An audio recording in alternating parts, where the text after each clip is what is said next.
Court আমায় বলতে পারে আমি বাতিল করলাম, তুমি ওদের কেন যেতে বলছো? আমি যেতে বলছি এই কারণে যে যে কেউ সার্ভিস দিতে পারে ফর হিউম্যানিটি, তাদের সার্ভিস কেউ কাটতে পারে না। কারো চাকরি যাওয়াটা আমাদের ধর্ম নয়, চাকরি ফিরিয়ে দেওয়াটা, চাকরি করে দেওয়াটা আমাদের ধর্ম। নিশ্চিন্তভাবে আপনারা বাচ্চাদের শিক্ষা দিন এবং যোগ্যরা যারা আছেন শিক্ষা দিন, শিক্ষিত করুন। শুনুন, পথ যখন হারিয়ে যায় নতুন পথ একটা খুঁজে পাওয়া যায়। চাকরিহারা 25,735 জন শিক্ষককে মমতা বন্দ্যোপাধ্যায়ের আশ্বাস, কিন্তু মুখের কথায় কি সমাধান হয়? যোগ্যদের শিক্ষকতা চালিয়ে যেতে বলেছেন তিনি, স্বেচ্ছাশ্রম দিতে বলেন। আর এই স্বেচ্ছাশ্রমের প্রশ্নেই যাবতীয় জটিলতা। আমার কাছে প্রবলেমটা এথিক্যাল, যে আমি ওদের ডাকবো, ওরা কাজ করবে, ওরা বাচ্চাদের ভালোবেসে কাজ করবে, স্কুলকে ভালোবেসে কাজ করবে, কিন্তু স্যালারি সেটা তো নিতে পারবো না।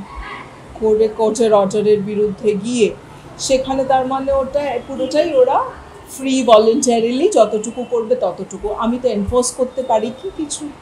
কোর্ট তো বলেছে না, সেখানে কন্টেম্পট অফ কোর্টও তো আমি করতে পারি না। 2016 সালের সম্পূর্ণ নিয়োগ প্রক্রিয়ায় বাতিল, সুপ্রিম নির্দেশে এক লহমায় বাতিল প্রায় 26,000 মানুষের চাকরি। বিরাটির সালমা ইমাম তাঁদেরই একজন। 2018 সাল থেকে দমদমের অরবিন্দ বিদ্যা মন্দিরে শিক্ষকতা করছেন।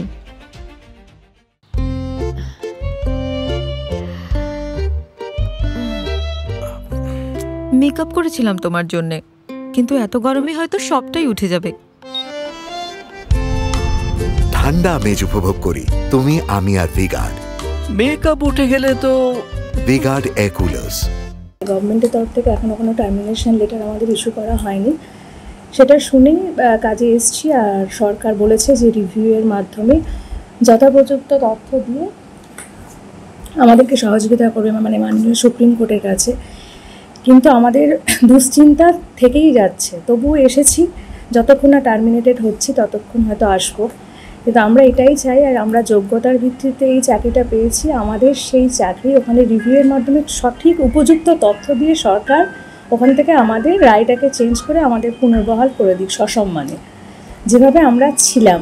ভেরিকোজ ভেনের জটিলতা, আজই আপনার অ্যাপয়েন্টমেন্ট বুক করুন ভারতের 1 নম্বর ভেরিকোজ ভেন হাসপাতালে। অত্যন্ত কাছের লোকের যদি মানে বিয়োগ হয়, তাতে যেরকম একটা হয় না আমাদের কাছে, ঠিক সেরকম, যে মানে মুখে ভাষায় প্রকাশ করতে পারবো না। আমরা রেজিস্টার করতে একটু সময় লেগেছিল প্রথমে, যে কি শুনলাম এটা আমরা, কারণ আমরা প্রথম থেকে কনফিডেন্ট ছিলাম যে এটা ঠিক হয়ে যাবে, এবং যেহেতু ওরা যোগ্য লোক এবং মানে ভালো পড়াশুনো করে পরীক্ষা দিয়ে ওরা চাকরিটা পেয়েছে, এবং স্টুডেন্টদের টিচারদেরকে অ্যাসেস করে একমাত্র স্টুডেন্টরাই সব থেকে ভালো, তো স্টুডেন্টদের কাছে অত্যন্ত প্রিয় একজন ম্যাডাম। তো তার এরকম হতে পারে না সেটাই আমরা ভাবতাম। তো সেটা যখন হলো তো সত্যি খুব খারাপ লেগেছিল আমাদের, মানে ভাষায় প্রকাশ করতে পারবো না। একটা পাথর যেন নেমে গেল আমাদের মনে হয়েছে। যদিও এখনও পুরোপুরি শিলমোহর পড়েনি যে এটা ফাইনালি এটা হচ্ছে, স্টিল আমরা মানে we are very much hopeful যে এটা নিশ্চয়ই একটা ভালো জায়গাতে আসছে। স্বেচ্ছায় শ্রম বিলির জন্য বেকার শিক্ষকদের কাছে আবেদন করেছেন মমতা বন্দ্যোপাধ্যায়। আইনি লড়াইয়ের কথা বলেছে সরকার। শ্রম দিয়ে বেতন মিলত এতদিন, কিন্তু ভলেন্টিয়ারি সার্ভিস দিয়ে আদপেও বেতন মিলবে তো? এখন এই আশঙ্কায় দানা বাঁধছে চাকরি হারা এই সমস্ত শিক্ষকদের মনে। প্রথমত ভলেন্টিয়ার হিসেবে কাজ এরা করবে কেন? কিন্তু এরা মুখ্যমন্ত্রীর কৃপায় দুর্নীতিগ্রস্ত বলে চিহ্নিত হয়ে গেছেন। সকলেই দুর্নীতিগ্রস্ত চিহ্নিত হয়েছেন তার মুখ্যমন্ত্রীর কৃপায়। ভলেন্টারি সার্ভিস অনেকেই দেয়, এটা নতুন নয়। বহু রিটায়ার্ড টিচার তারাও এসে অনেক সময় ভলেন্টারি সার্ভিস দেয়। হ্যাঁ, কাজে ভলেন্টারি সার্ভিস ব্যাপারটা অন্য রকম, কিন্তু আমি কাউকে বাধ্য করতে পারি না। যদি সেখানে বাধ্যকতা চলে আসে যে তোমাদের ভলেন্টারি সার্ভিস করতেই হবে, সেটা আমি ঠিক মন থেকে মানতে পারবো না। কিন্তু ভলেন্টারি সার্ভিস এটা আমাদের এই পেশাতে রয়েওছে এবং আগামী দিনেও থাকবে আমার মনে হয়।